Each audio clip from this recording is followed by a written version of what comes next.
India, China, European union എന്നിവ ഉൾപ്പെടെ ലോകത്തിലെ പ്രധാന വ്യാപാര പങ്കാളികളായ 16 രാജ്യങ്ങൾക്കെതിരെ അമേരിക്ക വ്യാപകമായ പുതിയ വ്യാപാര അന്വേഷണത്തിന് തുടക്കമിട്ടിരിക്കുകയാണ്. രാജ്യത്തെ ഇറക്കുമതി നയത്തിൽ കർശനമായ മാറ്റങ്ങൾ വരുത്താനുള്ള അമേരിക്കൻ പ്രസിഡന്റ് ഡൊണാൾഡ് ട്രംപിന്റെ നീക്കങ്ങൾക്ക് സുപ്രീം കോടതിയിൽ നിന്ന് തിരിച്ചടി നേരിട്ടതിന് പിന്നാലെയാണ് വൈറ്റ് ഹൌസ് ഈ ബദൽ മാർഗം സ്വീകരിച്ചതെന്നാണ് റിപ്പോർട്ടുകൾ. അമേരിക്കൻ വ്യാപാര നിയമമായ ട്രേഡ് ആക്ട് ഓഫ് 1974 സെഷൻ 301 പ്രകാരമാണ് ഈ അന്വേഷണം ആരംഭിച്ചതെന്ന് US ട്രേഡ് പ്രതിനിധി ജാമിൻസൺ ഗ്രീർ വ്യക്തമാക്കി. വിദേശ രാജ്യങ്ങളുടെ വ്യാപാര നയങ്ങൾ അമേരിക്കൻ കമ്പനികൾക്കും വ്യവസായങ്ങൾക്കും അനീതി ഉണ്ടാക്കുന്നുണ്ടോ എന്ന് പരിശോധിക്കാൻ ഈ നിയമം അമേരിക്കൻ സർക്കാരിന് അധികാരം നൽകുന്ന പ്രധാന വ്യവസ്ഥയാണ്. ഈ അന്വേഷണത്തിന്റെ പരിധിയിൽ ഇന്ത്യയെ കൂടാതെ ചൈന, യൂറോപ്യൻ യൂണിയൻ, ജപ്പാൻ, ദക്ഷിണ കൊറിയ, മെക്സിക്കോ തുടങ്ങിയ വൻ സാമ്പത്തിക ശക്തികളും ഉൾപ്പെടുന്നു. കൂടാതെ Taiwan, Vietnam, Thailand, Malaysia, Cambodia, Singapore, Indonesia, Switzerland, Bangladesh, Norway തുടങ്ങിയ രാജ്യങ്ങളും പട്ടികയിൽ ഉൾപ്പെട്ടിട്ടുണ്ട്. ആഗോള വിതരണ ശൃംഖലയിൽ വലിയ പങ്കുവഹിക്കുന്ന രാജ്യങ്ങളെയാണ് പ്രധാനമായും അമേരിക്ക ലക്ഷ്യമിടുന്നത്.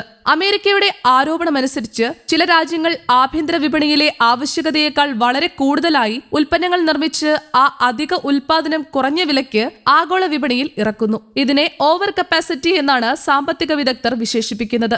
ഇത്തരം രീതികൾ ആഗോള വിപണിയിലെ വിലകളെ ബാധിക്കുകയും അമേരിക്കൻ നിർമ്മാതാക്കൾക്ക് മത്സരിക്കാൻ ബുദ്ധിമുട്ടുണ്ടാക്കുകയും ചെയ്യുന്നുവെന്നാണ് അമേരിക്കയുടെ വാദം. കഴിഞ്ഞ മാസം പ്രസിഡന്റ് ട്രംപ് മുന്നോട്ട് വച്ചിരുന്ന വ്യാപകമായ ഇറക്കുമതി തീരുവ പദ്ധതിയുടെ പ്രധാന ഭാഗങ്ങൾ അമേരിക്കൻ സുപ്രീം കോടതി റദ്ദാക്കിയിരുന്നു. അതോടെ നേരിട്ട് തീരുവ വർദ്ധിപ്പിക്കാൻ കഴിയാത്ത സാഹചര്യത്തിൽ നിയമപരമായ മറ്റു മാർഗങ്ങൾ അന്വേഷിക്കുകയാണ് ട്രംപ് ഭരണകൂടം. അതിന്റെ ഭാഗമായാണ് സെക്ഷൻ 301 അന്വേഷണം വീണ്ടും ശക്തമാക്കുന്നത്. ഇപ്പോൾ നിലവിലുള്ള താൽക്കാലിക തീരുവകൾക്ക് ജൂലൈയിൽ കാലാവധി അവസാനിക്കാനിരിക്കുകയാണ്. അതിനു മുമ്പായി അന്വേഷണ റിപ്പോർട്ട് തയ്യാറാക്കി പുതിയ നടപടികൾ പ്രഖ്യാപിക്കാനാണ് അമേരിക്കയുടെ പദ്ധതി. രാജ്യത്തിന്റെ വ്യാപാര കമ്മി കുറയ്ക്കുകയും ആഭ്യന്തര നിർമ്മാണ മേഖലയെ സംരക്ഷിക്കുകയും ചെയ്യുക എന്നതാണ് പ്രധാന ലക്ഷ്യമെന്ന് ജാമിൻസൺ ഗ്രീർ വ്യക്തമാക്കി. ആവശ്യമായാൽ കൂടുതൽ കടുത്ത വ്യാപാര നടപടികൾ പോലും സ്വീകരിക്കാമെന്നും അദ്ദേഹം പറഞ്ഞു. ഈ അന്വേഷണത്തിന്റെ അടിസ്ഥാനത്തിൽ ഇന്ത്യ അടക്കമുള്ള രാജ്യങ്ങളിൽ നിന്നുള്ള steel, electronics, textile, machinery, chemicals തുടങ്ങിയ നിരവധി ഉൽപ്പന്നങ്ങൾക്ക് അമേരിക്ക വലിയ തോതിൽ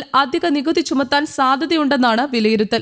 അങ്ങനെ സംഭവിച്ചാൽ ആഗോള വ്യാപാരത്തിൽ പുതിയ സംഘർഷങ്ങൾ ഉണ്ടാകാമെന്ന് വിദഗ്ധർ മുന്നറിയിപ്പ് നൽകുന്നു. ഇതോടൊപ്പം 60-ലധികം രാജ്യങ്ങളിൽ നിന്നുള്ള ഉൽപ്പന്നങ്ങൾ നിർമ്മിക്കുന്നതിനിടെ നിർബന്ധിത തൊഴിൽ ഉപയോഗിക്കുന്നുണ്ടോ എന്നതിനെക്കുറിച്ചും അമേരിക്ക പ്രത്യേക അന്വേഷണം ആരംഭിക്കുമെന്ന് ഗ്രീർ അറിയിച്ചു. പ്രത്യേകിച്ച് ചൈനയിലെ സിൻജിങ് മേഖലയിലെ ഉൽപ്പന്നങ്ങളെക്കുറിച്ചുള്ള നിയന്ത്രണങ്ങൾ കൂടുതൽ രാജ്യങ്ങളിലേക്ക് വ്യാപിപ്പിക്കാനാണ് അമേരിക്കയുടെ പദ്ധതി.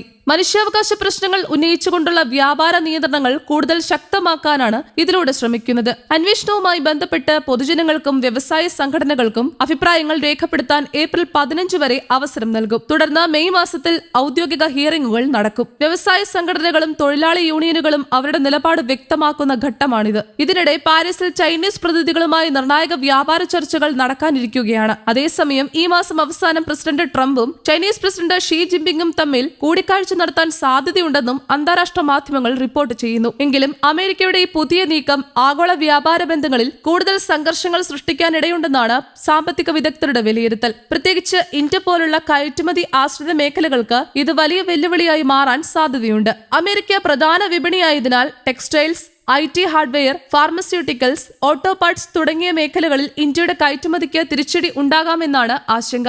അതേസമയം ചില വിദഗ്ധർ പറയുന്നത് ഇത്തരം നടപടികൾ ആഗോള വ്യാപാര യുദ്ധത്തിന് വഴിയൊരുക്കാൻ സാധ്യതയുണ്ടെന്നതാണ്. അമേരിക്കയുടെ നടപടികൾക്ക് മറുപടിയായി മറ്റു രാജ്യങ്ങളും പ്രത്യാക്രമണ തീരുവകൾ പ്രഖ്യാപിച്ചാൽ ലോക വ്യാപാര വ്യവസ്ഥയിൽ പുതിയ അനിശ്ചിതത്വങ്ങൾ ഉണ്ടാകാൻ സാധ്യതയുണ്ടെന്നും അവർ മുന്നറിയിപ്പ് നൽകുന്നു. News desk, Kerala Kaumudi.